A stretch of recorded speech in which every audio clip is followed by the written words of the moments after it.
असली खुशी। किसान और संत। किसी गांव में एक रामू नाम का किसान था।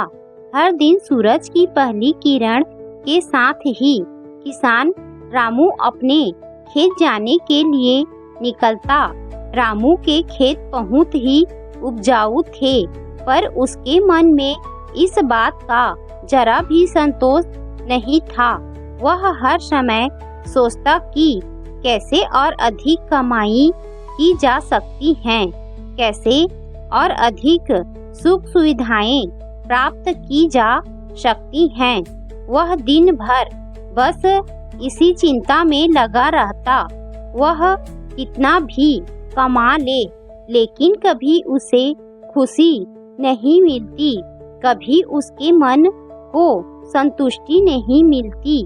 उसे समझ ही नहीं आ रहा था कि आखिर वो ऐसा क्या करे कि उसके मन को संतोष मिले। एक दिन रामू अपने खेत में काम कर रहा था कि तभी उसे एक संत दिखाई दिए।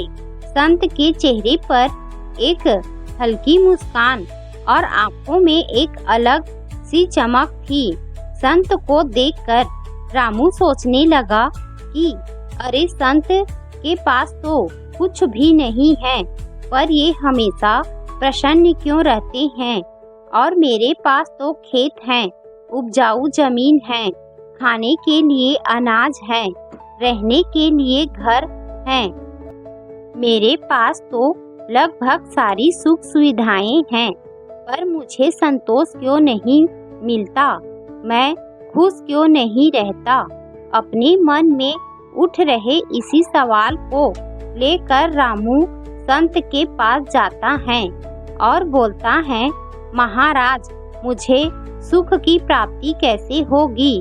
संत मुस्कुरा कर बोले, बेटा, तुम तो अनावश्यक ही परेशान हो, सुख तो तुम्हारे आसपास ही है। तुम जिस सुख और खुशी की तलाश में हो, वो सुख संपत्ति में नहीं, बल्कि प्रेम और सेवा में है। सुख तो मन की एक स्थिति है। संत ने रामू को समझाया कि सुख सुविधाएं मन को क्षणिक संतोष देती हैं, पर स्थायी सुख की प्राप्ति सहज संतोष में है, प्रकृति की सरलता में है, परिवार के प्यार में है, समाज की सेवा में है। रामू समझ गया था कि मनुष्य के पास संसाधनों का संग्रह, सत्ता और प्रसिद्धि हो सकती है, परंतु सच्ची खुशी का स्रोत उसके स्वयं के मन में ही होता है। अब रामू संत की बातों से प्रेरणा लेकर हर दिन प्रकृति का आनंद लेने लगा, परिवार के साथ समय बिताने लगा, पड़ोसियों की मदद करने लगा और समाज के लिए कुछ ना कुछ करने लगा। कुछ ही महीनों में रामू में परिवर्तन नजर आने लगा। उसकी चिंता अब मुस्कुराहट में बदल गई। उसके मन में संतोष और प्रेम था।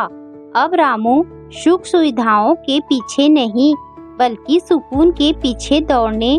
रामू ने संत की बात को समझा और उनसे सीखा। सुख एक मन स्थिति है, समृद्धि का प्रतिफल नहीं। सुख की प्राप्ति केवल सही मन स्थिति से हो सकती है। परिवार और समाज के प्रति प्रेम और समर्पिता कार्य में लीनता, प्रकृति से प्रेम, जानवरों से लगाव आदि ही सुख और संतोष तक पहुँचने का रास्ता है। कहानी की सीख। सृष्टि के रचनाकार ब्रह्मा जी ने मानवता के साथ एक खेल खेलने का निर्णय लिया।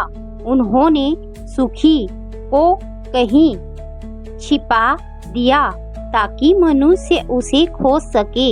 यह कहानी हमें बताती है कि सुखी हमेशा हमारे आसपास होती है, हमें सिर्फ उसे पहचानना होता है। इस कहानी का संदेश आत्मचिंतन और आत्मज्ञान पर जोर देता है। यह हमें सिखाती है कि हमें सुखी की तलाश बाहरी दुनिया में नहीं बल्कि अपने भीतर करनी चाहिए। यह कहानी हमें जीवन के सरल सुखों की सराहना करना सिखाता है और बताता है कि एक मुस्कान, प्रियजनों का साथ, प्रकृति का सौंदर्य, ये सभी हमारे जीवन में प्रसन्नता का मुख्य स्रोत हो सकते हैं।